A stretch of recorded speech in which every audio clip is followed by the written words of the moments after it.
Brothers and sisters, this is the worst of times.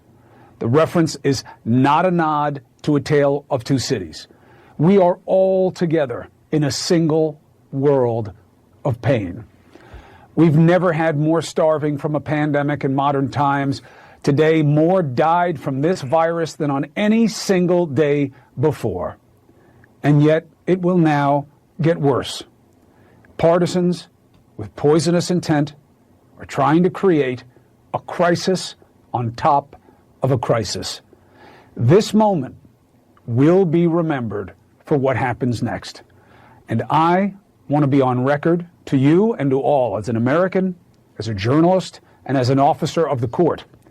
Trump and his party are trying to kill our democracy with these efforts. And I accuse them of this high crime tonight. This is wrong. Right there you have it. One of the senior personages from CNN. Poisonous intent, accusing partisans of trying to destroy democracy and of high crimes. Live from our nation's capital, you're in the War Room. It's 10 December, the year of our Lord 2020. Now with a podcast that has 23 million downloads, one of the largest podcasts, not just in this nation, but in the world, and also the only podcast that is ubiquitous everywhere. John Frederick's Radio Network, live. We're on Real America's Voice, live on Dish Channel 219, on Comcast Channel 113 out in the Midwest in Chicago. Also on Rumble, G News, GTV, subtitled in Mandarin, blown through the firewall immediately into the diaspora of China, all over the world. Makes this show one of the biggest shows in the world. And the reason is because of the audience. Okay, we got to get down to it right now. We're honored to have, it's a packed show today. Got Miranda Devine from The Post. We got Joe Hoft from Gateway Pundit, Jack Posobiec from One American News, Boris Epshteyn from The Campaign. Raheem Kassam's our co-host will be here with an analysis of the polling. We also have some, we want to talk a little bit about the YouTube situation. We'll get into all of that, but we've got the president's lawyer, John Eastman, senior fellow of the Claremont Institute being one of the great intellectual centers in the Judeo-Christian West. John Eastman, thank you very much for joining us. John, the first question I've got for you is that you've actually, this Texas situation's come up with the Attorney General of Texas, and that's gotten a lot of the momentum or the publicity, or it's gotten Cuomo in a meltdown. But as the president's attorney, you've been actually working on coming at this from an angle along this lines for several weeks. You can tell this by your filing. Can you walk us through what your logic is, why you came to this conclusion, and what's the direction of your lawsuit? So the logic is very simple. Article 2 of the Constitution assigns plenary power to the legislatures of the states to decide the manner of choosing electors. They do that by passing statutes. And in the 4 states that were sued by Texas, executive officials, or in collaboration with judicial officials, or in response to Democrat lawsuits, unilaterally changed the statutes on how those elections would be conducted. That's both illegal under state law, but it's also unconstitutional under federal law. And just to give you a couple of examples, in Georgia, they entered into a consent decree several months before the election, signature verification process that the legislature had set out. Why is that important? Because it's a very important protection against fraud by people submitting absentee ballots who are not actually the voter on whose behalf the ballots are being submitted. They got rid of that double check of signatures in the consent decree. That means those ballots were processed illegally. And to the extent they didn't actually represent the voters, and we had testimony in Georgia that they didn't, then that may well have affected the outcome of the election. In Pennsylvania, they changed the deadline for return of ballots. That's illegal. They discarded voter identification and signature verification requirements to ensure that the ballots that were being processed were actually being cast by legal voters. All of those things call into serious question the validity of these elections. And it's a federal constitutional issue because of Article 2 and Supreme Court precedent, both in Bush versus Gore and an 1892 case called McPherson versus Blecker, that the sole authority to decide the manner for choosing electors is vested in the legislature of the state, not anybody else. So you've got Pennsylvania, you've got Georgia, you've also got Michigan and Wisconsin. What's your beef in Michigan? Well, in Michigan, they discarded deadlines. They discarded voter ID. They allowed. I'm sorry, I don't have the thing right in front of me. Whether this was Michigan or Wisconsin, they also allowed people to claim that they were indefinitely confined when they weren't. The reason that's significant is then Wisconsin, and then it ignored their voter identification requirements. So all of these statutory measures are put into place to protect against fraud in what we know is the most susceptible to fraud aspect of voting, and that is absentee voting. So John, here's the question though. All of the ones that the suits against are all Republican legislatures, and a couple of them have Republican executives, right? And particularly in Georgia, I think it is. Last time I looked, the Republican Party, and led by intellectuals like you and practitioners like you and Mark Levin and Ted Cruz and others, are supposed to be the constitutional party. How did we end up on the 10th of December having a guy like John Eastman with his brilliance come together, work on this thing after the election when this stuff has been out there for a while? Is it some technical reason they couldn't be brought? And how did this happen with Republican state legislatures? Don't they know their constitutional duty? Don't these guys have very smart lawyers that opine? Because, in Pennsylvania, you passed this law, then the Supreme Court changed it. In Georgia, you had Roethlisberger and these guys down there, and now these senators saying, well, we didn't know this. There's a bigger issue here about exactly kind of how to go on and how did John Eastman ride in like the cavalry, after the fact to try to sort this thing out? Well, I will say this. I was down, some of the 3 critical weeks I was down with COVID. So that may explain part of my late entry to the game. But I will say this. Early on, I did a legal analysis advising the legislatures of what their legal authorities were here. It's odd because we just don't anticipate that the legislature has final say on something like this. When they've delegated their power to choose electors to a popular vote of the state, they think that's the end of the matter. But as the Supreme Court noted in Bush versus Gore, when they've delegated the power of choosing electors to a popular vote, the right to vote is fundamental when it is done in accord with the procedures set out by the legislature. That's the critical issue that most of these legislators were missing. And federal law, when there's an invalid election conducted and you therefore don't have a proper ascertainment of the results, federal law very clearly says the legislature gets to reclaim its power to decide how to choose the electors. It could do that by holding a new election. It could do that by assessing the results of the election itself.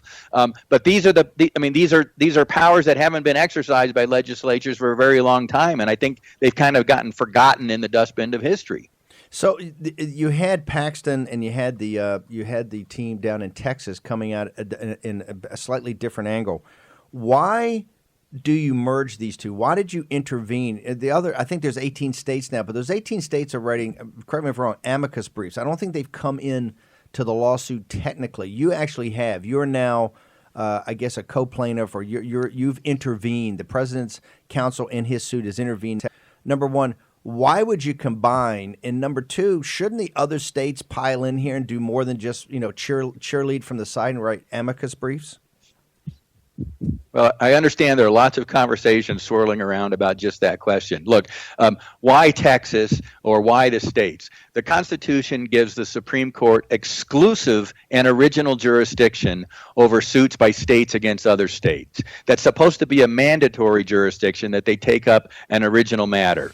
Other people, like an individual citizen, and President Trump here is suing in his individual capacity as a candidate, can invoke original jurisdiction when the state is a party, but the states also have the ability to claim immunity from those cases. So Texas has the clear-cut path toward jurisdiction, and President Trump has the most clear-cut direct injury. Texas has made a very compelling argument on why their voters are harmed as a result of illegal conduct done in Pennsylvania and Michigan and Wisconsin and Georgia. But President Trump's injury is even more direct. And so I think the combination of the two is a very powerful case. Has that been explained so far? That makes sense. So you're saying the combination here, because of the injury, their jurisdiction and your industry and your injury, adds up. That's real synergy. That's 2 + 2 = 10 in this case. Has that been? I haven't seen any of the analysts right now who are going out of their way to dump on Texas and then dump on you personally. Has anybody gone through this? Any legal experts gone through that and come to that conclusion also? No. They're more dumping on the fact that my research team and I missed the 1960 election, that Ohio and Florida went for Nixon and he lost, when we said never in history has somebody won those two states and lost. That was completely immaterial, of course, but that's what everybody's focused on. It's silliness.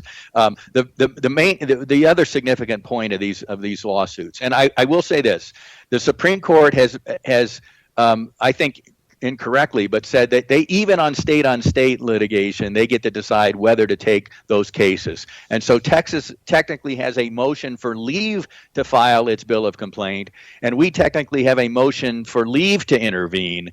So the Supreme Court will have to decide whether to let us get in and get to the merits. I hope they do, because obviously it's an extremely important case and an extremely important set of issues. Violations of state law runs contrary to the Constitution when you're talking about the choosing of presidential electors. And when those violations have created a significant enough number of votes that are now suspect, it throws the very results of the election into dispute. And we cannot have look, as we put in our brief, nearly half of the country, including 30% of Democrats, according to a Rasmussen poll, think that the election was likely or very likely stolen. I mean, that's just extraordinary, and we ought not to be allowing that to happen. And I think the Supreme Court, if it looks at the evidence and looks at the state law violations, I think can go a long way in resolving the angst that the country has over the results of this election. No, we're going to talk about this in the next hour. And the buried lead in this new Fox poll that came out this morning is not the Fox viewers, that 20%. It's 51% of the country thinks it was fair. 49% of the country does not. This is a scar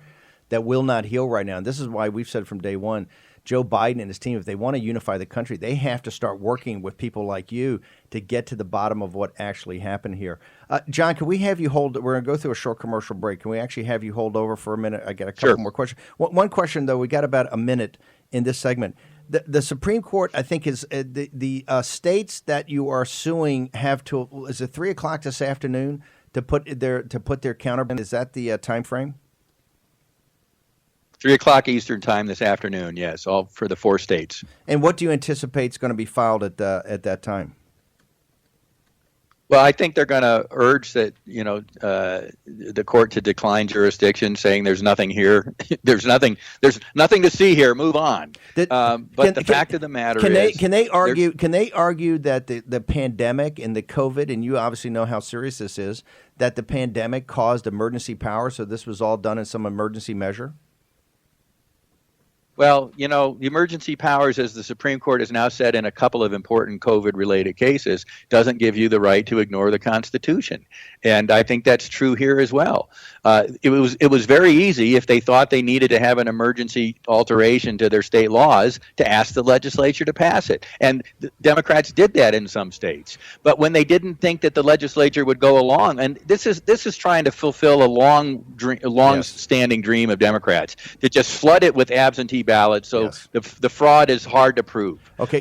And using the COVID as an excuse, I think, is intolerable. John, just hang on for 1 second. Short commercial break. John Eastman, the lawyer for the president, now has intervened into the Texas suit. We're going to get to all that. We're going to take a short break, sell some commercials, pay for the show, and we'll be back with John Eastman and Boris Epshteyn next.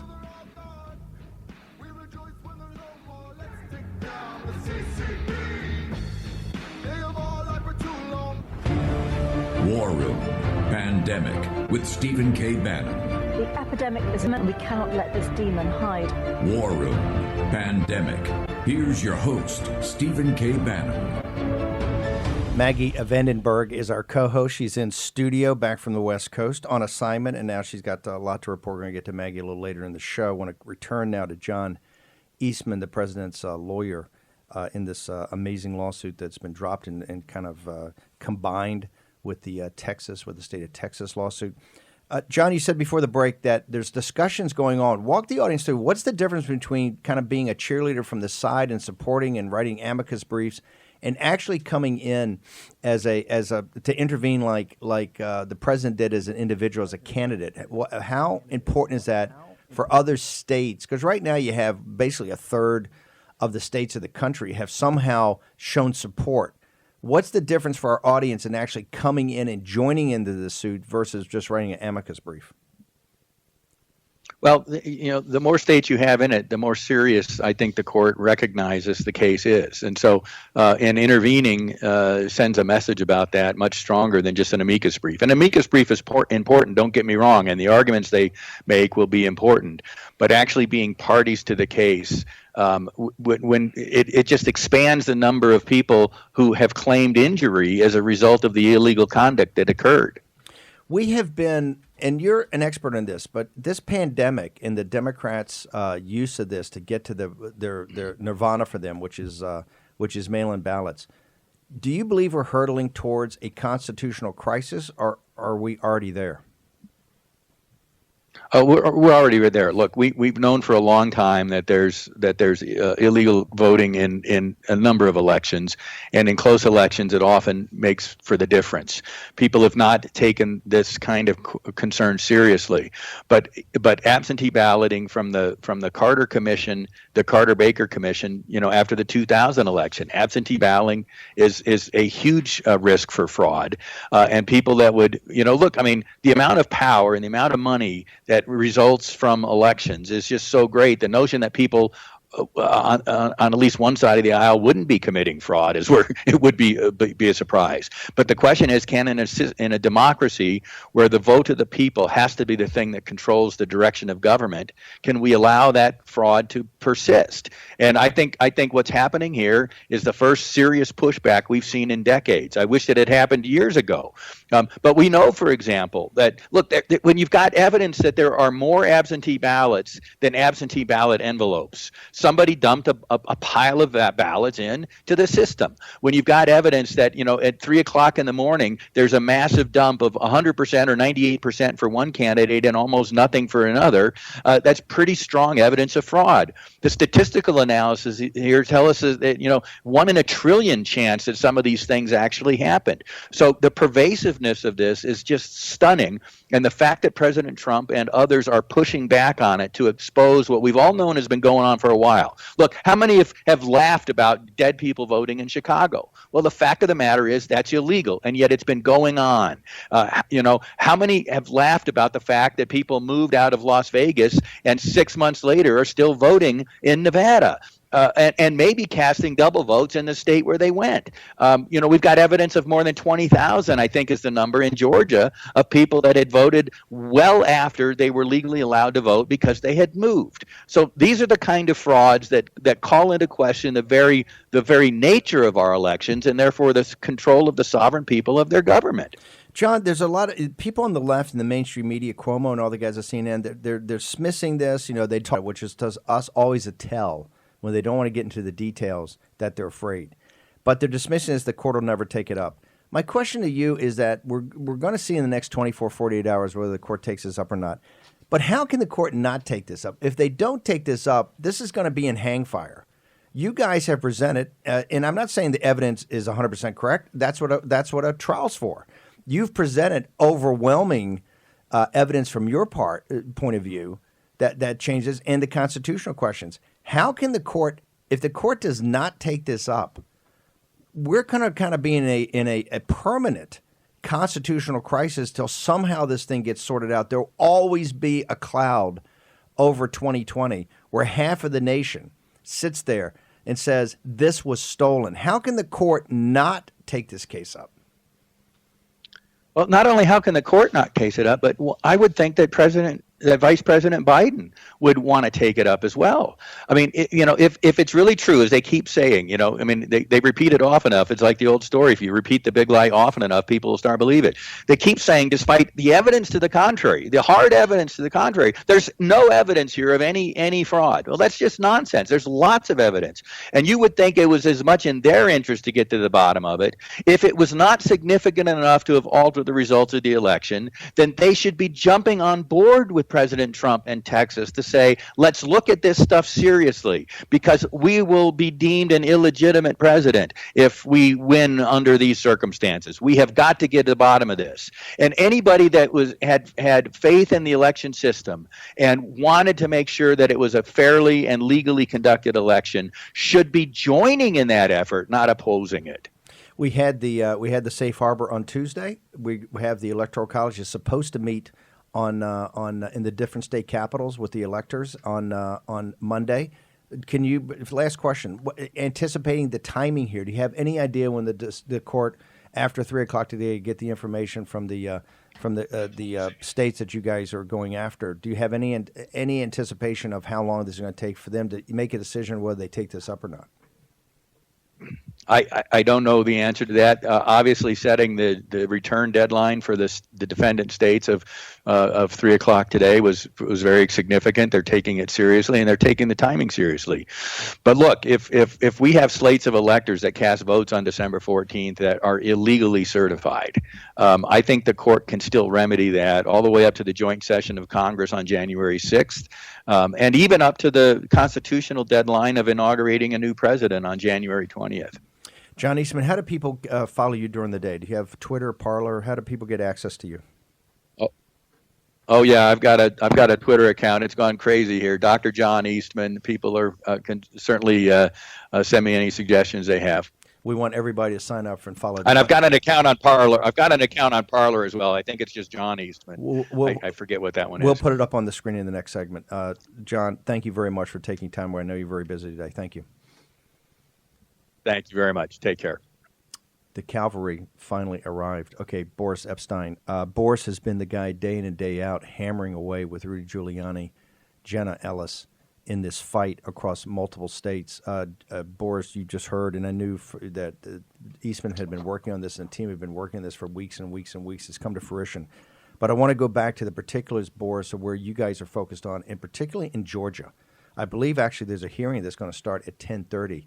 I think that Rudy's going to be part of. Walk us through, you just dropped another bombshell late last night in Georgia. What's going on?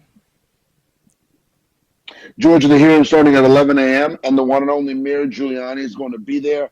Steve, great to be with you as always, and your viewers and listeners. Professor Eastman knocked it out of the park. There's a ton of excitement. I can tell you, having been in the White House yesterday, a ton of excitement about this Texas lawsuit on Georgia. The Georgia lawsuit filed last week has now become public, and it's laying out huge numbers of allegedly fraudulent votes cast in Georgia, up to 453,000 votes. 453,000 votes cast by felons, underage voters, unregistered voters, folks who registered to vote in another to the Georgia registration date, folks who filed a formal change of address to election day, prior to election day. Think about this. In Georgia, the difference is about 13,000. 15,700 people filed a formal change of address before election day. Over 40,000 people moved to a different county and voted without re-registering in that county in Georgia. So a huge array of problems in Georgia. Obviously, we've all seen that video. Now, the mainstream media wants to cover it up and say, oh, well, they were just regular ballot box suitcases that were brought out in the middle of the night with nobody there to supervise or inspect. We cannot be fooled here. We know what the left has been perpetrating. And as Professor Eastman said to you, there's been a long tradition of voter fraud in this country. It stops now. What Wisconsin, the hearing's going to be today. The counterparty's got to file to the Supreme Court. I mean, the intensity of this is picking up. Last question, because I know you jumped for time. You got to get with Rudy on this on Georgia. But Monday the 14th is the Electoral College.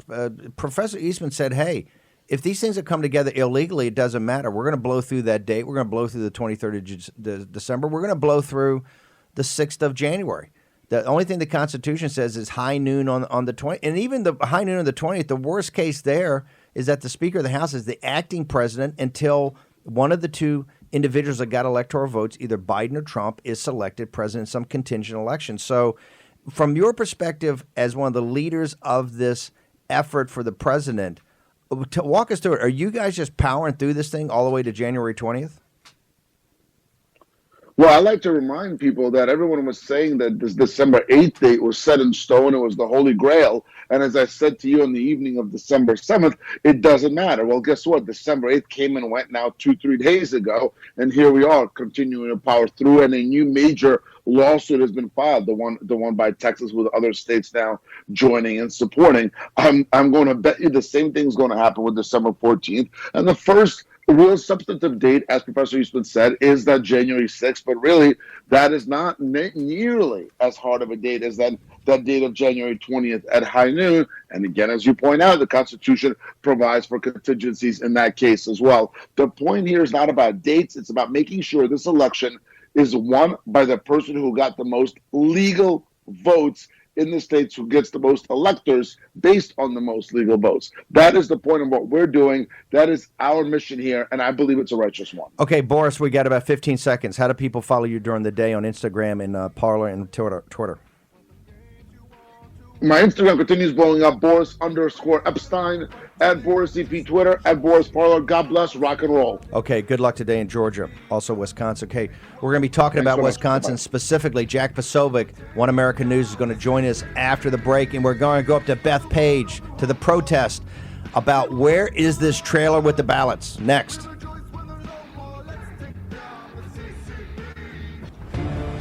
War Room Pandemic with Stephen K. Bannon. The epidemic is a demon, and we cannot let this demon hide. War Room Pandemic. Here's your host, Stephen K. Bannon. Well, thanks, Shawn. And what Laura said about the Texas case is true, because the state of Wisconsin, the clerks didn't follow the law. Wisconsin's a little different because it's not about whether someone hauled in 50,000, ballots in a U-Haul trailer. What Wisconsin is about is whether the clerks and the people responsible for conducting the election conducted it in an illegal manner. I've been fighting this situation here in Wisconsin for 20 years, but it culminated this time with three things. I'll give you three examples. Number one, the clerks decided that they were going to have in-person absentee ballot voting to create a system in Wisconsin which doesn't exist, which is early vote. Except in Wisconsin law, it's very clear and it's unequivocal that absentee ballot is not a right, it's a privilege, which means you have to follow the rules. And they didn't follow the rules. They didn't have absentee ballot applications. Number two, so they created this entire system of people showing up, voting early, but not following absentee ballot rules. That's number one. Number two, the clerks decided, instructed by the Wisconsin Election Commission, to fill out parts of the absentee ballot envelopes for the particular voters. And what the state law says is unequivocal. It says that ballot, if that happens, should not be counted. Number three, the clerks set up an in-person ballot system in Dane County where they went to parks, set up picnic tables everywhere, and the Dane County clerk decided, because of COVID, that if you wanted to declare yourself indefinitely confined, which is usually for our unfortunate elderly people in this country that can't get out of nursing homes, you could declare yourself indefinitely confined, contrary to the state law, without a photo ID, and show up and vote. And so this is about, and by the way, these are things that have been getting worse and worse and worse over time in Wisconsin. The Milwaukee Police Department many years ago issued a report, and you can find it. It's 70-some pages long. It talks about all of these kinds of problems, not these specific ones, because these are a lot worse, but the kinds of things of people not enforcing the law, felons voting, felons being hired to be election inspectors. It goes on and on. The point is, Shawn, it is true that in the case of Wisconsin, this is about the state itself and its people enforced with conducting the election, not following the law. And that is amazing, too. And the Democrats don't have a response. Okay, that is Reince Priebus. That is the most succinct, I think even better job than I've done over the last couple of weeks, or Jack Posobiec. That is the most succinct analysis. They are caught dead to rights in Wisconsin, and this is why the mainstream media will not follow this case. It's up before the Supreme Court of Wisconsin. Last week when the Supreme Court said we're not going to hear it was not a loss. As you remember, we talked about the justices there said, hey, what has happened here with these clerks in this election? Remember, Bill McGinley, election administration, they got caught dead to rights, cheating, illegal ballots in Wisconsin, bringing Jack Posobiec from One American News has just done such an amazing job of covering this. And Posobiec's, I think it was on Periscope or Facebook, your 5 hours weeks ago that showed the fight at the Election Commission with Knudsen and Spindall would not back up. People should take this in the Republican Party and look at the guys in Wisconsin and look, they're not all Trump crazies. They're not all of deplorables. Some of these are even rhinos. But they are sticking to the letter of the law and the way elections should be administered. They are to be complimented and praised. They are heroes. And against intense hate, they are refusing to back down. Jack Posobiec, where do we stand in Wisconsin today? Yeah, Stephen, that was incredible what Ryan said. I mean, it was just very succinct. And as you know, I've been talking about Wisconsin a long time here. One of the reasons that I talked about it is that when I started, and Wisconsin was not on the top of my list. I mean, I'm a Pennsylvania guy. I was looking at Pennsylvania very closely, and we still are, of course. But I had a lot of people who approached me behind the scenes and said, Jack, Wisconsin is the one. You really have to look at this case. You really have to look at what the law says versus what the guidelines the governor did and the rest. Everything up there says this is a rock solid case. And if you look into the statements of these judges, there's this guy, Brian Hagdorn, and he's nominally a Republican on the Supreme Court. Now, the Republicans have a 4-seat majority on the Wisconsin Supreme Court, but this guy always sides with the liberals. But what's interesting is in all of these cases, specifically this one, but you're starting to see this trend now, that judges are looking to find ways to get out of it that don't actually, we saw it in Nevada yesterday, that don't actually deal with the evidence. They'll say the remedy is too extreme, right? And that means the canceling of so many ballots, right? They say the remedies, it's too many. The number, it scares them, makes them skittish. They think it's too high. Or they'll find some kind of procedural way to kick it back to a lower court, and that's what you saw in the Supreme Court of Wisconsin the last time this went through. So what you're seeing today, it's going to be they're double teaming. It's a tag team of hearings today in Wisconsin. You've got one at the state level, one at the federal level. That one at the state level is the one that was at the Supreme Court. It was kicked back down. Now it's going back up again. That's when it gets into what you just talked about and what Ryan's talked about, the curing of ballots and the indefinite confinement. All right, these are issues where the state itself was not following its own laws. It's clear as day, it's clear of the plain text, and you can see that the judges know this, and that's why they're trying to find any way they can to get out of it other than actually dealing with what happened in Wisconsin. I want to go back to that hearing a couple of weeks ago. This is important for the audience because Reince refers to them as the clerks. The clerks. This is what Bill McGinley said. It's not just voter fraud, it is election fraud at election administration. The clerks, the apparatchiks, made their own decisions. But go back to that commission. And we've seen so many of these commissions crater. Nice people, but when the heat got put on in Michigan, they cratered. In Wisconsin, the Iron Brigade would not crater. Knudsen and Spindall. Talk about, I think it was 3 weeks ago, and what the Democrats tried to do, and it took hours. I think it was 6 hours. You had 1 million views at the end of this. You were giving commentary. They tried to change the manual during that. If these guys had cratered that night, we wouldn't be here today with having them nailed dead to rights. Is that correct? Posobiec, walk us through what happened that night that's where right, they did not fold. I thought it was interesting because I caught that CNN tried to write a hit piece on me for my commentary. I actually just found out about it yesterday. They wrote it 3 weeks ago, but I didn't notice because nobody cares about CNN anymore. But I happened to see it, and they said Posobiec was promoting allegations of fraud. And I said, hold on a second. I'm giving commentary on the specific hearing that's happening right now. Yeah, I'm commenting on things, but I'm presenting both sides of the argument, and then I'm just sort of talking my viewers through what's going on, right?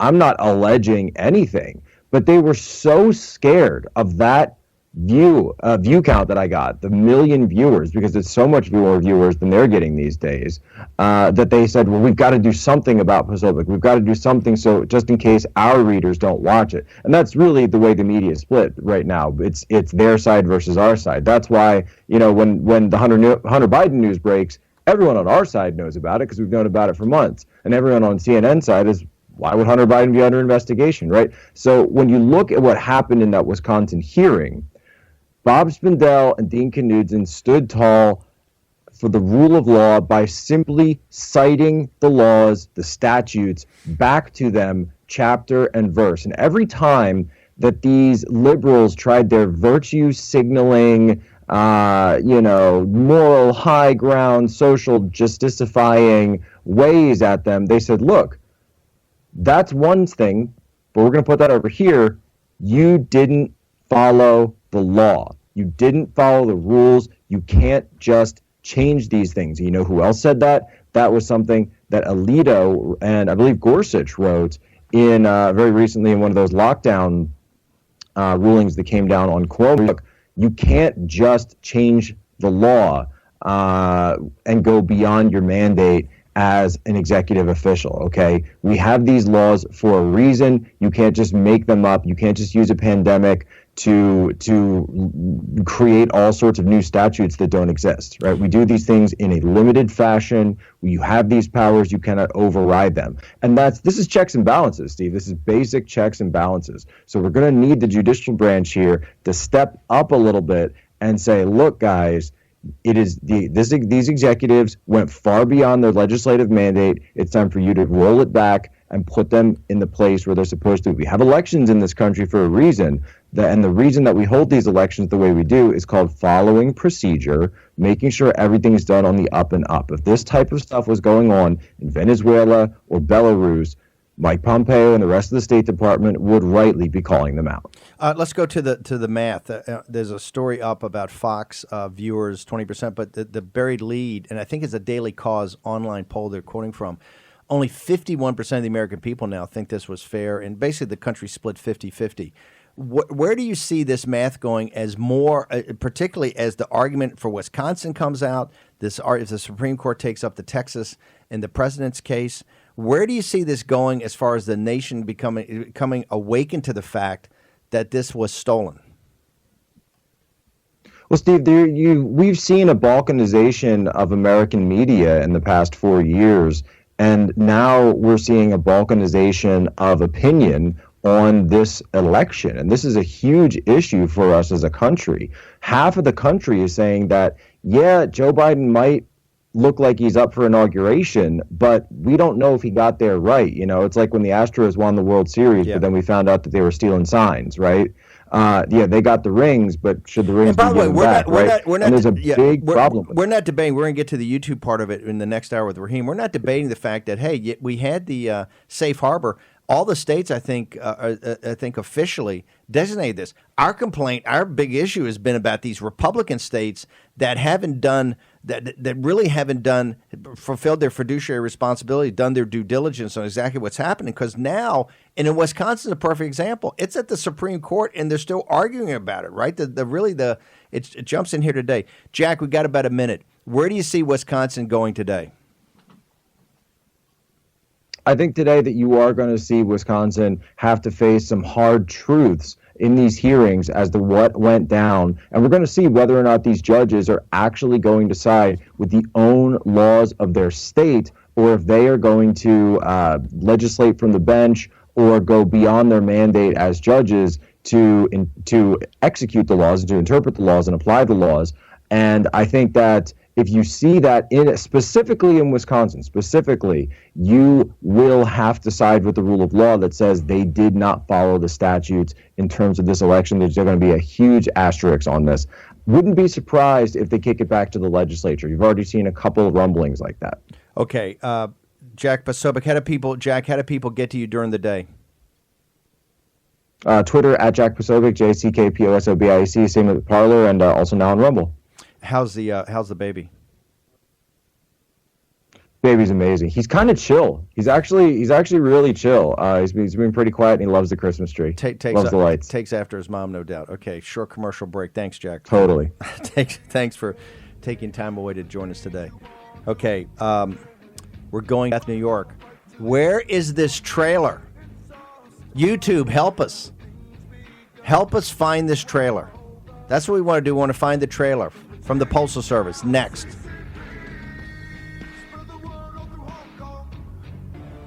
War Room Pandemic with Stephen K. Bannon.